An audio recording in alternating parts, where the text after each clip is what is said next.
Our next session is do's and don'ts of interpreting farm data, avoiding common data mistakes. And our presenter is Dr. Mike Overton. And he's the Global Dairy Data Platform Lead for Precision Animal Health with Zoetis. And I know Dr. Overton is very discerning about what's good data and what's not, and he's going to teach you about that this morning. All right, thank you very much, Walt. Yeah, for those of you who know me, I am really into data.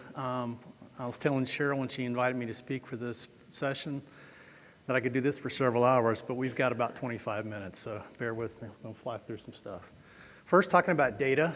You know, data by itself is nothing more but bits of information. So pull it all together, and if you organize it, you've incorporated it into your record systems properly, you can pull it out appropriately, you can ask the right questions and analyze it appropriately. Hopefully it's going to be able to allow you to get some more information about what's happening and be useful. Unfortunately, though, when data are used incorrectly, analyzed inappropriately, you actually end up having mistakes and bad things can happen. You can have things like firing a breeding technician because you're looking at the wrong data or the incorrect time period or not giving enough time at risk. You might actually intervene to fix a problem that doesn't really exist. We call that a type 1 error. So you're basically jumping to conclusions when they're not correct. The second one was maybe you failed to intervene to fix a problem that actually has a reasonable opportunity to correct. And so failure to take action there represents a type 2 error. You could also draw wrong conclusions about relationships. I'm going to talk a little bit about that a little bit later in my presentation. But relationships between milk production and repro, or between milk production and diseases as an example, there are some false associations we can find when we sometimes just look at raw data. So a few steps that I suggest you take a look at when you're trying to evaluate your farm data. First, instead of looking at pretty pictures and trying to formulate a question from the pictures, let's formulate the question and find the correct data to try to help answer that question. I think that's a really, really important process. So first question might be, has my herd's early lactation milk production changed recently? That's a really important one because it drives overall lactation production and profitability for the herd. And so if I'm going to try to answer this question, I got to identify the appropriate types of data to help address that. Maybe I want to look at first and second test energy-corrected milk. And if I'm going to do that, I also need to understand days in milk and when the testing occurred. I need to make sure I understand the lactation number, the month of calving, and lots of other variables I don't even have highlighted here to make sure that when we look at evaluating trends across time, it's a real thing and not some spurious result. Then I need to collect that data and screen it to remove outliers. And I'll give you a couple of examples about that. But consider this, if you're looking at data and you see cow number 2102, does she really have 249 pounds of ECM at 9 days of milk? It's possible, but more often than not, that's a data input error. But that can really change things, especially when you're looking at small sample sizes. Then analyze things appropriately. A lot of times we do simple one-off evaluations of looking at X versus Y, but we oftentimes need to bring in other variables. If we average first test energy-corrected milk, are we looking at the same range of days of milk when we look at different test points? Are we looking at the same animals in terms of lactation number and so forth? Are there other variables we need to consider to help us get at the right answer? And I'll give you an example of that a little bit later too. And then finally, we need to interpret what the data are saying and form an appropriate plan to address it. And this is where we look at a team approach with you and your consultants, your veterinarians to help do that. Are there other factors at risk or at play here that might be driving to the results I'm seeing? So one of the banes of our existence in terms of looking at data is a concept we refer to as variation. And variation is nothing more than simple differences between individuals or groups. But it creates some cloudiness or difficulty sometimes of interpreting what's happening within our herd's performance, okay? So anytime we tabulate the results of a group, whether it's first lactation animals that calved over the last 2 months or whatever the example might be, we've got to make sure that we can ascertain that what we're measuring really does truly represent what that population is doing. And sometimes that's difficult when you're dealing with a lot of variation within the data, okay? So here's an example. We've all seen something like a lactation curve. This is actually a lactation curve plot that I fit to a group of older cows in a single dairy. And you can see the typical shape of the curve. No surprises there. Well, now I overlaid that lactation curve for that herd with two individual animals. And I want you to look at these two animals, the animals shown on the red line and the blue line. And if we look at these two animals, depending on when we look at them, we actually can draw very different conclusions about how they're performing relative to the herd average. We look at both of these animals prior to 50 days of milk, we're going to assume they're both pretty similar and they're pretty much following the herd curve. But after about 50 days of milk, we see that one is doing really, really well and one actually had a big drop.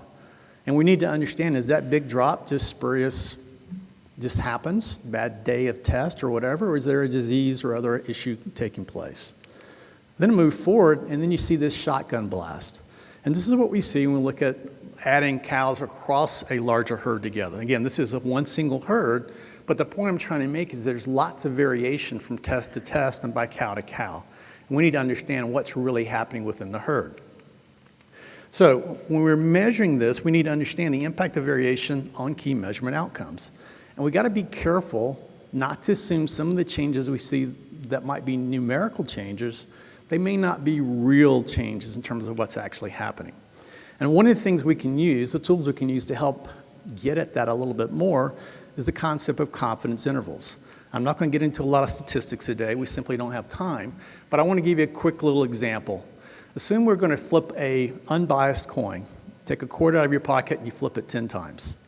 If you flip that coin only 10 times, when you have an unbiased coin where it truly is the odds of 50-50 of heads versus tails, we expect that the majority of time you're going to be somewhere around that 50-50 mark, but only flipping it 10 times, you got a chance you might get one head or 9 heads. Okay, so that confidence interval is saying that, okay, because we're only doing it 10 times, the real mean of this is somewhere probably between 19 and 81%. That's the 95% confidence interval, which means that we would expect the true mean to show up in that area. Now look at 1,000 coin flips, and you see that confidence interval has really narrowed down. We can be really, really confident that, hey, we truly do have an unbiased coin that's giving me a 50-50 odds by looking at many more coin flips. Now extrapolate that to a herd and look at 10 calvings with conventional semen. And we can see pretty quickly you might have a run of 10 heifers, which nobody complains about typically, or you might have a run of 10 bulls. And then you want to get on the phone with your semen provider and say, hey, what are you doing? You're giving me crappy semen here. I'm getting all bulls when I want females. Well, again, these things work themselves out over time with enough calvings. You can understand we kind of get back to what we expect. So we traditionally talk about a 95% confidence interval. That's from a research perspective, but we need to take action faster. Otherwise, many of the herds in here would never be able to take action on results with the 95% confidence. So we use things like 68% confidence interval, which allows us to narrow the interval a bit more to say, okay, we feel like this is a real change taking place. All right. One of the things you have to be concerned about is the idea of bias. And if you ever hear me talk about data, I'm going to use that term quite a bit. Bias is nothing more than some systematic error that's been introduced into the system. It might be existing in terms of how you're measuring a result. It might be how you record it. It might be how you evaluate the results. But it's a systematic error that's introduced, either unfortunately intentionally or haphazardly, or you simply just do not know that's occurred. And we could spend literally several hours talking about the various types of bias. We're not going to do that. But one big one is selection bias. You've got outlier bias. I'm going to give you some examples here. Observational bias. And you've got confirmation bias. And the confirmation bias is basically looking for things that support your preconceived notions, basically. So you get something that's reaffirming of what your traditional stance is before you move forward. And the last one is extrapolation bias. Extrapolating results beyond the data that you have available to support your decisions. Okay? So here's an example. This is actually some test day information from a farm. And you see, if you look closely, there are 3 lines across time. So on the horizontal axis, you see test numbers going from 2 to 12. And above that, you can see the number of animals in each of those test points. On the vertical axis, you see the pounds of projected 305 milk, not mature equivalent, but projected 305.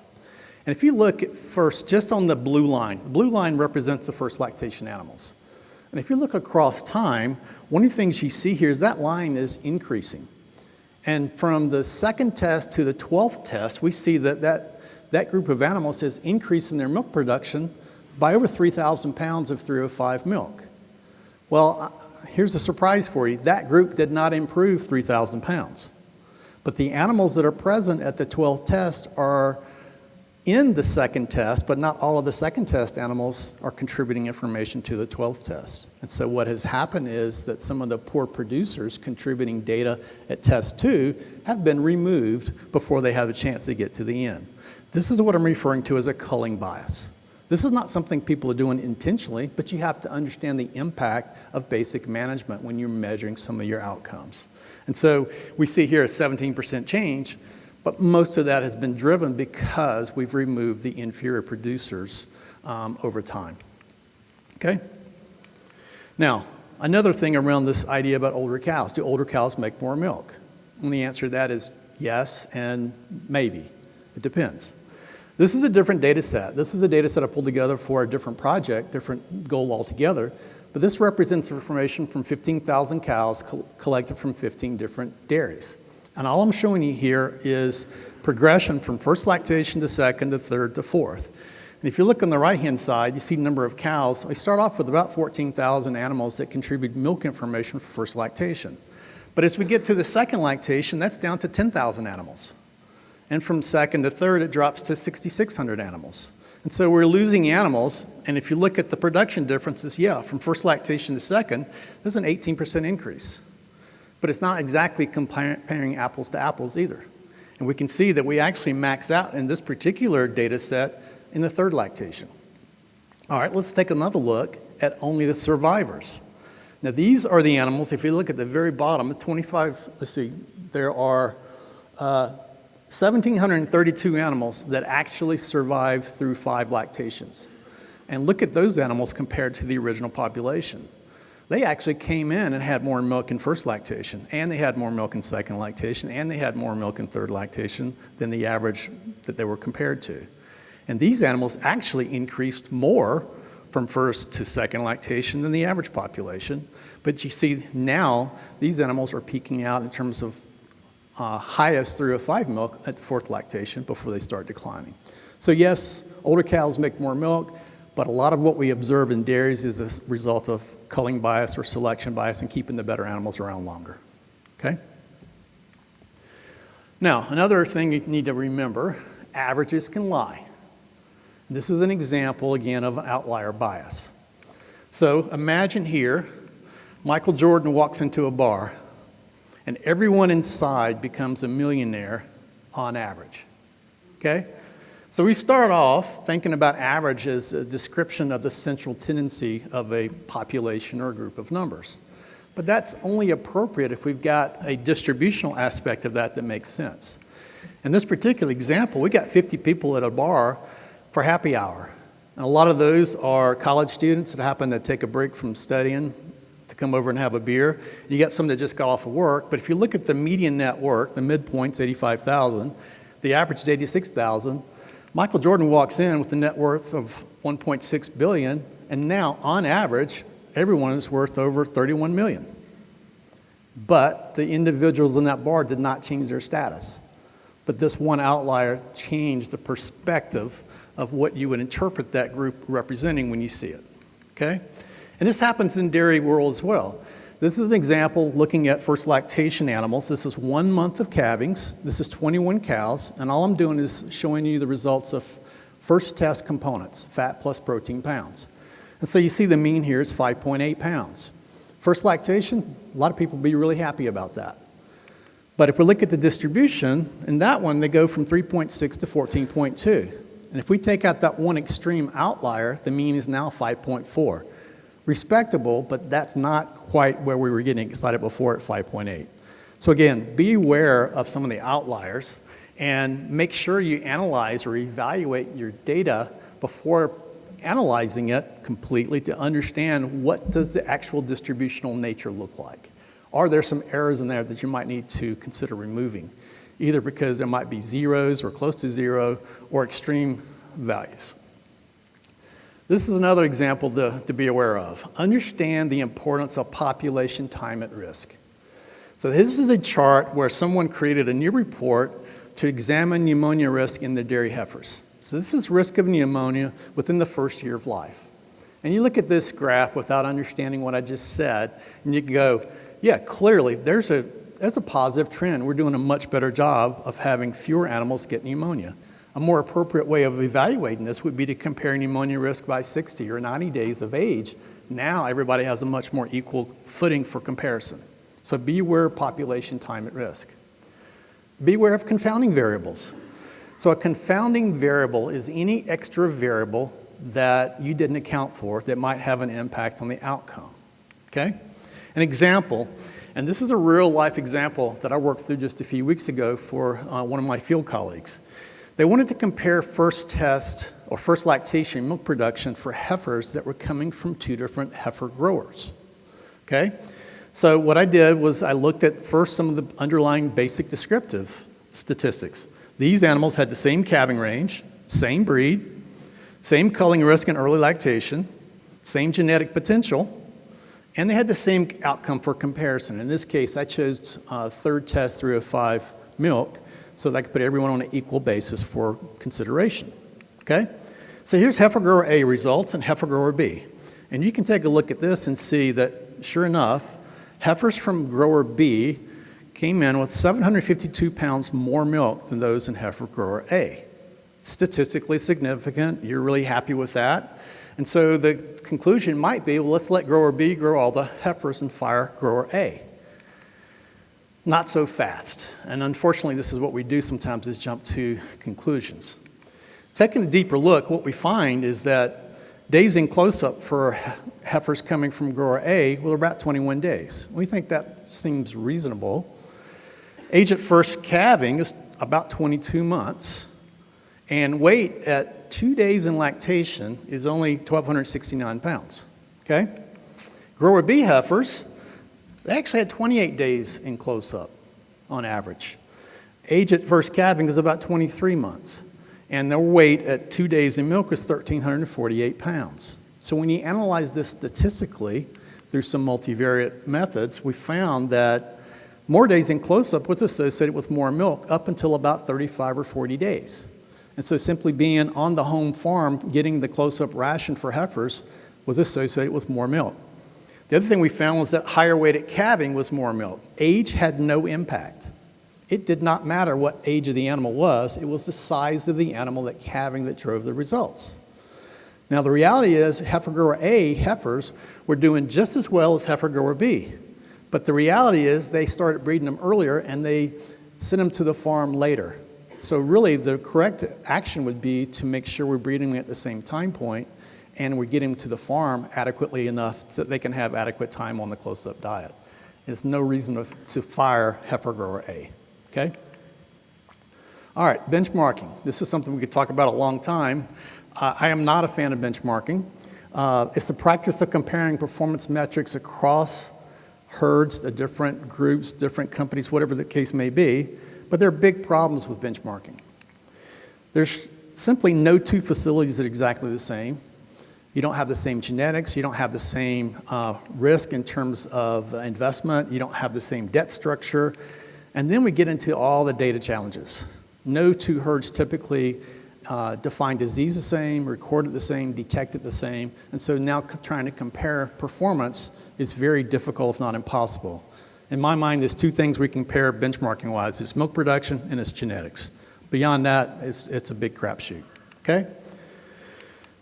Now, some dangers of benchmarking is what we call observational bias. Now, I told you I was going to bring some of these terms back in. And again, this is an error that's been introduced when the groups differ in the way outcome information is either detected or recorded or even verified.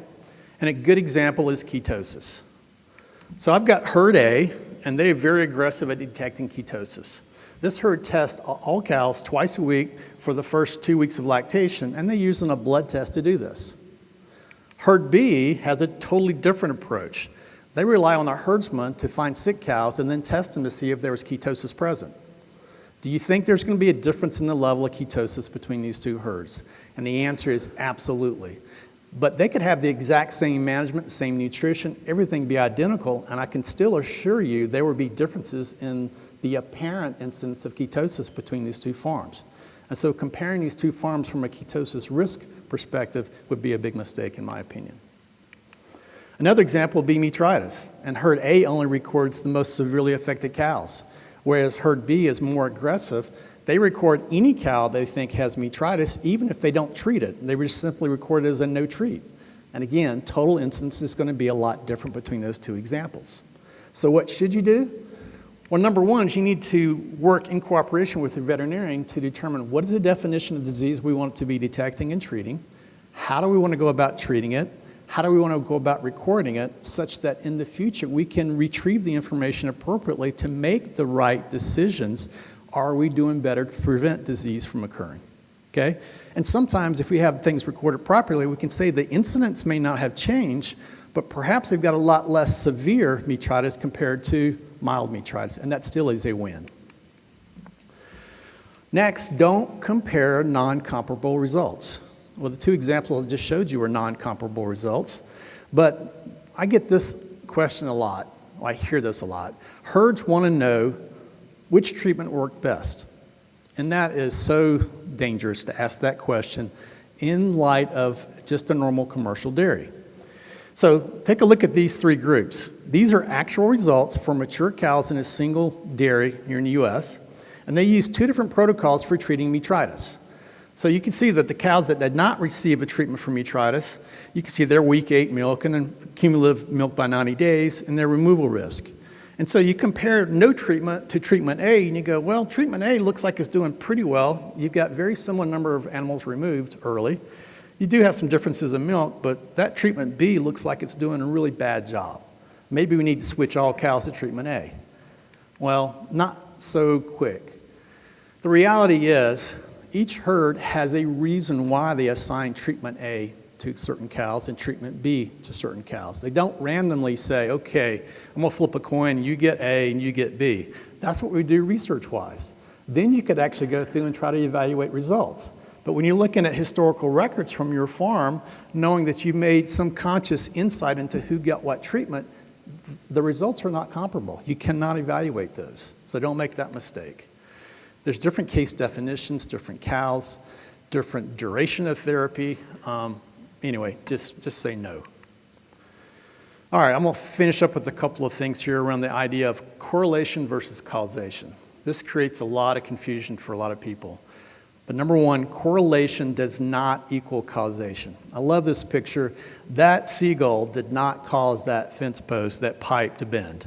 Okay? That just happens to be a nice picture someone took. So here's another question. Does mastitis cause higher milk production? Well, that sounds like a stupid question for me to stand up here and ask, but look at the data I just found here on an actual herd.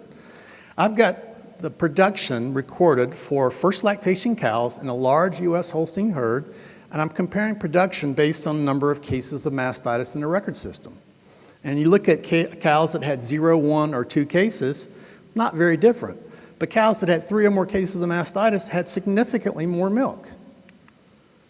What's the deal?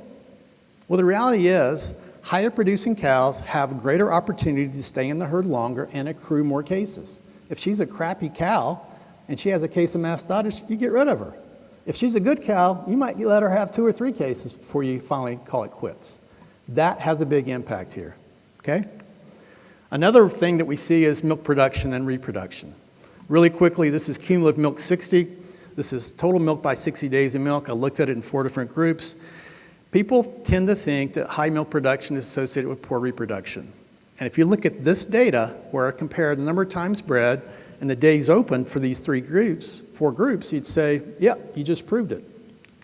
Well, then we bring in 21-day preg rate and insemination risk, and you realize not so fast. So those higher producing animals, again, if you look at days in milk on the far right column, the higher producing cows had more time in the herd. And you don't get a day open calculated until an animal actually becomes pregnant. So high producing cows stay in the herd longer, have more opportunity to get pregnant, and that's what leads us sometimes to spurious associations between milk production and reproduction. Okay? So summary, farm data is a collection of bits of information. How you use it is going to determine the value of it and whether you can actually use it to improve your operation or not. By itself, it's largely useless. But if you compile it and analyze it appropriately, you can learn a lot of good information. And I've outlined a few important steps, I think, to take in analyzing data. And for the sake of time, I won't review all those, but I hope this has been helpful for you. I appreciate your time today, and if there's any time for questions, well, I'm happy to take them. Thank you very much.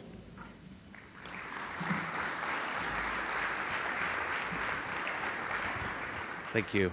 We do have time for one question. One question that came in talked a little bit about that size difference. So we heard Dr. Bewley mention this morning that size shouldn't be a consideration necessarily for adopting a technology and its data. But Dr. Overton, how do you suggest maybe someone that has a smaller farm, they're getting fewer data points, how do they make sure that they don't step into these mistakes? Who can help them?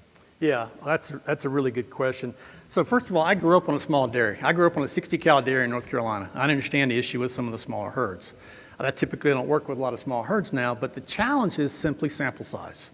If you take a 100-cow dairy that's calving on average about 10 cows per month, you can have one DA, that's 10%.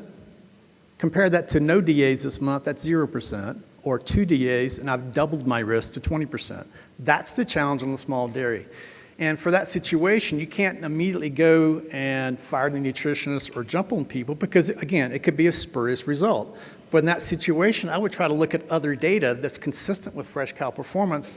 Are there other clues that can help drive me to whether there has been a real change in performance that I need to take action on, or is this maybe just a spurious result? You got to incorporate more sources of information before you kind of feel confident moving on to take corrective action. Okay? Good. Thank you.